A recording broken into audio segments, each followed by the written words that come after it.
न्यायेन राज्यम लवणेन भोज्यम लवणेन भोज्यम। क्योंकि उनको सम्मन हो चुका है लैंड फॉर जॉब मामले में, लैंड फॉर जॉब मामले में।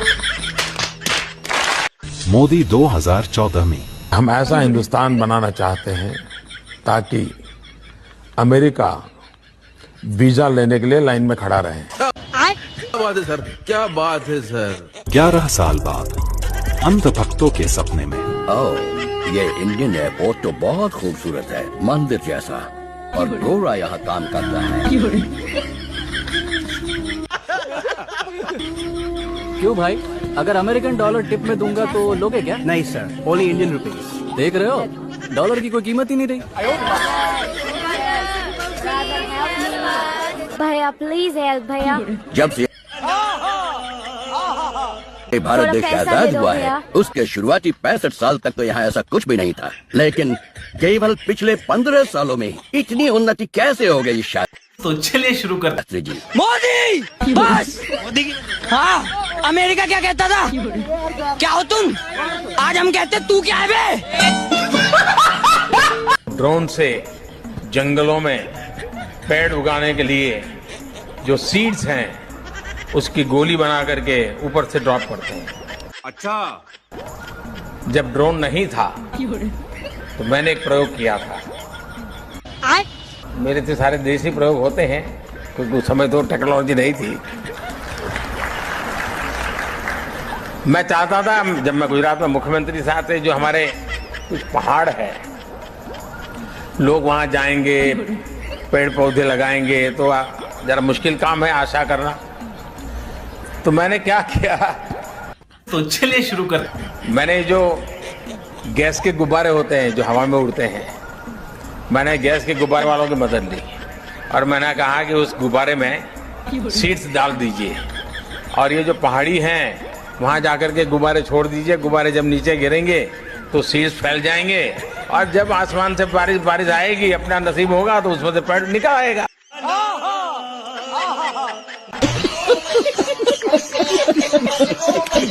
मैं गरीबी में पैदा हुआ, गरीबी को मैंने जिया है। मित्रों, मैं बचपन में रेल के डिब्बे में चाय बेचता था। मैं बचपन में कप प्लेट धोते धोते बड़ा हुआ हूँ, चाय पिलाते पिलाते बड़ा हुआ हूँ। आइए देखते हैं, मजा आएगा। जब मैं पीएम भी नहीं था, सीएम भी नहीं था, नेता भी नहीं था, जब मैं किसी पद पर नहीं था, उससे पहले भी मैं अमेरिका के करीब 29 स्टेट्स में दौरा कर चुका था। हैं? ये क्या हो गया? ये क्या सुन रहा हूँ मैं? साहब कुछ और काम तो जैसे उसे आता ही नहीं, मगर वो झूठ बहुत शानदार बोलता है।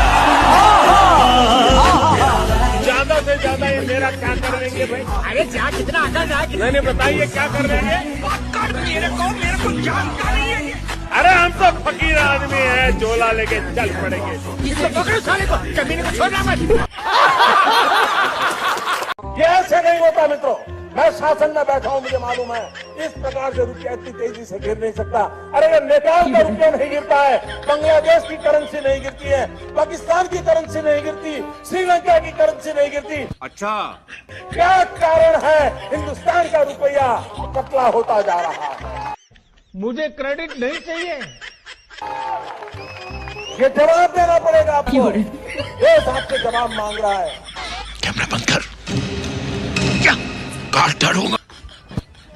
भाइयों बहनों, अरे दुनिया के पढ़े लिखे देश भी जब चुनाव होता है ना, तो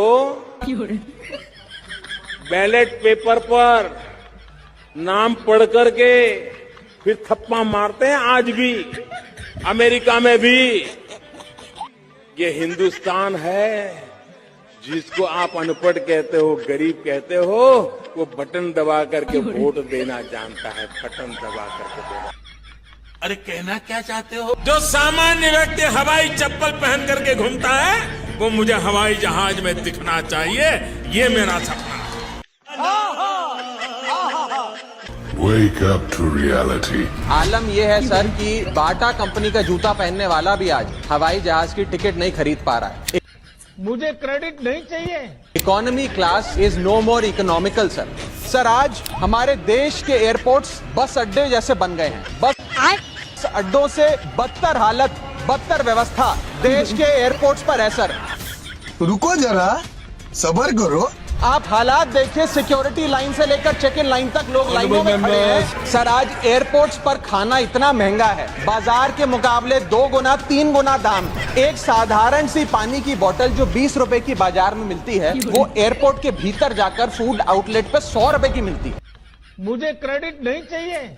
आज यात्री जो इंतजार कर रहे हैं अपनी फ्लाइट का, वो पानी पीकर पेट भर रहा है कि कहीं 250 रुपए की चाय और 350 रुपए का समोसा ना खरीदना पड़ जाए। 2024 तक भारत को $5 ट्रिलियन की इकोनॉमी बनाने के संकल्प को सिद्ध करने में जुटे हैं। क्या बोला तूने? 2025 में $5 ट्रिलियन की अर्थव्यवस्था के निर्माण में योगदान देने के लिए समर्थ है, सक्रिय। ये क्या हो गया? ये क्या सुन रहा हूँ मैं? 2027 तक $5 ट्रिलियन की अर्थव्यवस्था बनना। तुम्हें शर्म है? कुछ शर्म आया है? नहीं। उड़ीसा के जिलों के नाम बोलिए और जिलों के कैपिटल के नाम बोलिए। क्या बोला तूने?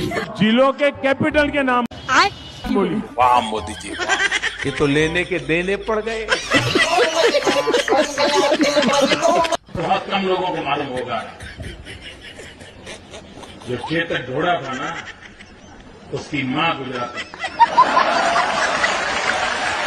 जब तक जियो मौज करो, चिंता किस बात की, कर्ज करो और जी पियो। ठीक तो कह रहे हैं नरेंद्र मोदी, जो कहा है वही कर रहे हैं। साल दर साल कर्ज लेकर घी पीते रहे, भारत सरकार पर कर्ज बढ़ाते रहे हैं। बात तो सही है। साल 2018 में भारत सरकार पर 93 लाख करोड़ रुपए कर्ज था।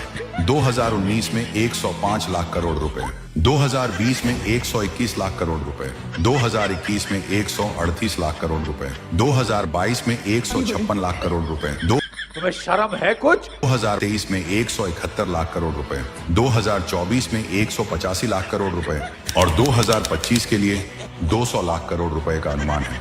अरे बड़े खतरनाक लोग हैं। नरेंद्र मोदी से पहले 14 प्रधानमंत्रियों के कार्यकाल में कुल मिलाकर कर्ज 55 लाख करोड़ था, लेकिन एक अकेले ने पूरी मेहनत से कर्ज को 260% से अधिक बढ़ा दिया। भारत सरकार के कुल कर्ज को 200 लाख करोड़ के पार पहुंचा दिया। मुझे क्रेडिट नहीं चाहिए, क्योंकि मोदी है तो मुमकिन है। जब मैं किसी पद पर नहीं था, उससे पहले भी मैं अमेरिका के करीब 29 स्टेट्स में दौरा कर चुका था। मैं 35 साल तक भिक्षा मांग करके खाया हूँ। क्या बात करता है? क्या जोक मारा भाई? करीब 40 साल मैंने भिक्षा मांग करके खाया है। क्या बोलूं मैं इस पे? क्या बोलूं? क्या मैं कुछ बोल ही नहीं सकता। और जब मैं चीन गया तो चीन के राष्ट्रपति मुझे वो अपने गांव ले गए कियान में। अच्छा। और उन्होंने मुझे बताया कि ह्युआन सांग जो चीनी फिलोसोफर था, जो वडनगर में रुका था, लंबे अरसे तक उसने अध्ययन किया था और हिंदुस्तान से जब वापस लौटा तो ह्युआन सांग मेरे गांव में आकर के रुका था। अच्छा। 2014 में जब मैं प्रधानमंत्री बना तो चीन के राष्ट्रपति शी, उनका कर्टसी कॉल आया, शुभकामनाएं वगैरह वगैरह बातें हुई। फिर उन्होंने खुद ने कहा, तो उन्होंने कहा कि मैं तुम्हारे गांव वडनगर जाना चाहता हूँ। वो क्या बात है, अपने यहाँ तक का कार्यक्रम बना दिया है। बोले तुम्हें मालूम है क्यों?